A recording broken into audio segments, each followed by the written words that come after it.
between sex work and sex trafficking. I just saw that part. Yes, sex work is an agreed arrangement between individuals. Sex trafficking is forced sex and is unfortunately a human rights violation that is going on today. Also, we are not here to glorify or glamorize prostitution, but we are going to have some fun because this is Deadwood, right? Yes. And we are not here to condone it or condemn it. We are simply here to present one of the many rich facets of Deadwood's history. Right. Now, imagine you were a customer coming in off the street when this was a real brothel. You're a little nervous. Did your uncle see you come in up those steps and that door? You walk up those 23 steps to heaven. They're well worn for a reason. You get to the top of the stairs and that door's going to be locked. So you ring that buzzer. Remember hearing that buzzer? Well, they ring that buzzer, and right in front of you is a mirror. And on the other side of that glass is a businesswoman. She's cautious and she's shrewd. She's eyeing you up and down. She's making sure you're not a troublemaker or a lawman. She just wants to make sure you're going to be a standard customer. Well, after a few minutes, you sweat it out, and then all of a sudden you hear a lot of locks and a lot of chains come undone. And then the door opens. You pass the test.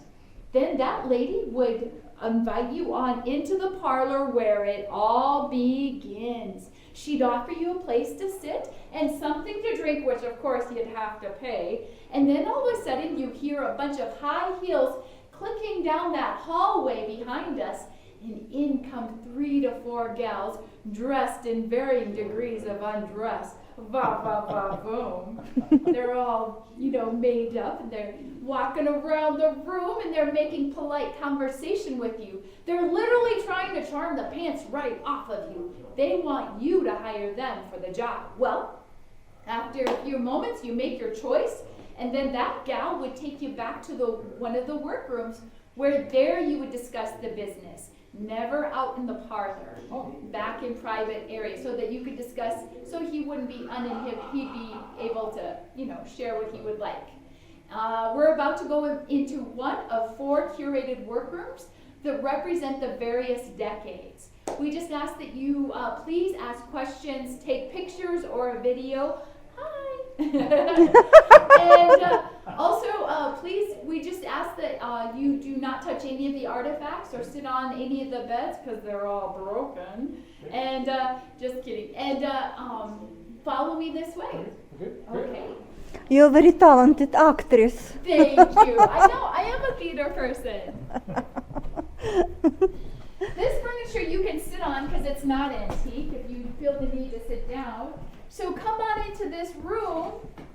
This room represents from 1876 to 1900. And before I get started, I would like to show you the boots of an adult grown woman back then. Yeah. Check out, this was an adult woman shoe. Yeah. Look at how small they were. Yeah. Wow. Yes. This is a little bit bigger.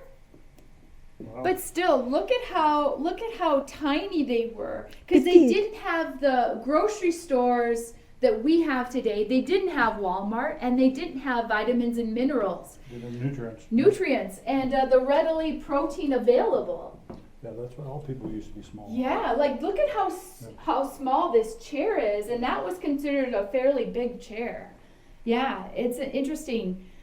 So anyway, from 1876 to 1900, in those early days of Deadwood was not officially called Deadwood, it was called Deadwood Gulch, and Main Street Deadwood was just a dirt, mud, and stinky horse you-know-what. Yeah. And on each side of Main Street was hastily constructed buildings because it's a booming time.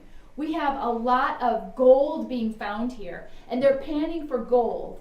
So 8,000 to 10,000 people, most of them are men. Just to let you know how crowded that was, the population of Deadwood today is 1,200. Wow. Yes. So, not only are they illegally gambling, illegally drinking, and illegally prostituting, they're illegally trespassing. Because in 1868, the Fort Laramie Treaty was signed, declaring all of the Black Hills, including Deadwood, the Great Sioux Reservation. Oh, wow. Yeah. But what's breaking a few rules, right? Yeah. It is Deadwood. It was a lawless time. Even though They did have some sheriffs. There was no government over their heads, so it was pretty lawless. And it drew a lot of lawless men, and men that wanted to get rich, right?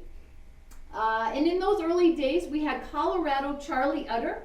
He brought a wagon train full of people from Cheyenne to Deadwood.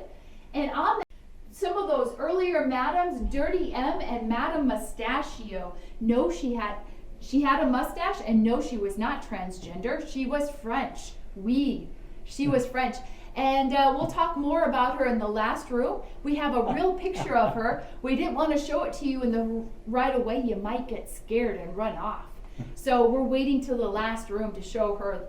Anyway, also with these madams, they brought gals that were willing to sell their bodies to make a living.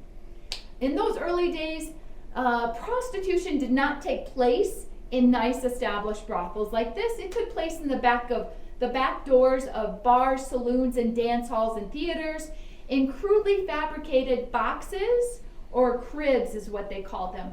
About this high and about the size of that bed. You'd have to stoop down to get in there, and that's where the women were, that was their work area. Yeah, in those earlier days. But in 1877, we've got Al Swearingen. He comes along, and he builds the Gem Theater right behind you. Yep. And between the booze, the prostitution, and the theater performances, he draws in $5,000 a night. He does that for a long time, and in today's terms, that's $120,000. Wow. Yeah. And Al is in that first buggy with his wife to the left, and the man in the buggy in front of them was the man that managed his sex workers. Yes. And in 1877, when the Gem Theater is built, we start to see the evolution of the prostitution moving from those boxes to the rooms above. So it's getting a little bit nicer, right? Oh, yeah. But you know what? Al Swearingen was a mean man. He was a jerk. He had to be, probably. But you know what? He would trick gals into working for him. He would falsely advertise. By the way, all the proprietors, all the men that ran these businesses there were 75 saloons in Deadwood in 1877. Wow. And they would all trick gals to come work about that sex trafficking. Oops. Right. They would falsely advertise for these young gals to be stars on their stage, or saloon gals, or hotel cleaners. But once they got here, it was a well-known fact that they were expected to work those boxes and cribs or the rooms above. And if they didn't, their paychecks were withheld. So one of these gals was Inez Sexton. She was from Michigan. And she was basically the Justin Bieber of her